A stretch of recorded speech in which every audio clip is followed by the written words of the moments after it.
శ్రీ సత్యసాయి జిల్లా పెనుగొండ నియోజకవర్గం పరిగి మండలం పెద్దిరెడ్డిపల్లిలో గణేష్ నిమజ్జన వేడుకల్లో శనివారం రాత్రి అపశృతి చోటు చేసుకుంది. ట్రాక్టర్ అదుపు తప్పి జన సమూహంలోకి దూసుకువెళ్లడంతో మారుతి అనే వ్యక్తి మృతి చెందగా మరొక 9 మందికి గాయాలయ్యాయి. గాయపడిన వారు హిందూపురం ప్రభుత్వ ఆసుపత్రిలో చికిత్స పొందుతున్నారు.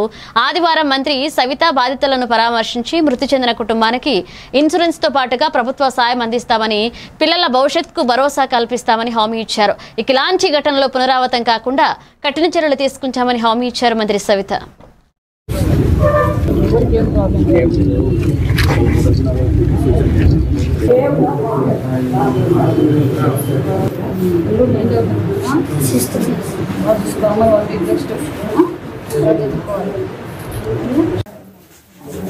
చూసారు కదా, ప్రాబ్లం ఏం లేదు కదా. ఇప్పుడు బాగుందా? ఎన్ని రోజులైంది మీరు అడ్మిట్ అయ్యి? నిమజ్జనంలో ఒక అవాంతరం జరిగింది, అపశృతి జరిగింది.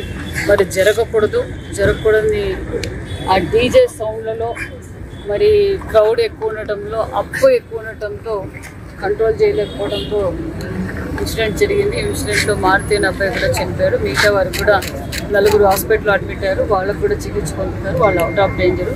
మరి ఇది జరగకూడదు. మరి అందుకే వాళ్ళ కుటుంబాన్ని కూడా పరామర్శించడానికి వచ్చాం.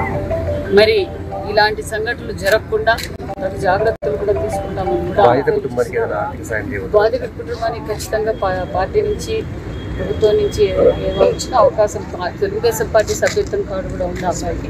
ఖచ్చితంగా 5 లక్షల రూపాయలు ఇన్సూరెన్స్ ఇప్పిస్తాం. మన ప్రభుత్వం తరఫు నుంచి కూడా ఖచ్చితంగా సహకారం అందిస్తూ పిల్లవాడిని కూడా హాస్టల్లో చేర్చాలన్నారు. ఖచ్చితంగా హాస్టల్లో కూడా చేర్పించి ఇప్పుడు మట్టి ఖర్చులు కూడా మరో 2 రోజుల్లో హిందూపురంలో భారీగా వినాయకులు తగు జాగ్రత్తలు ఖచ్చితంగా తగు జాగ్రత్తలు తీసుకున్నాం. ఆల్రెడీ డిపార్ట్మెంట్తో కూడా డిస్కస్ చేశాం.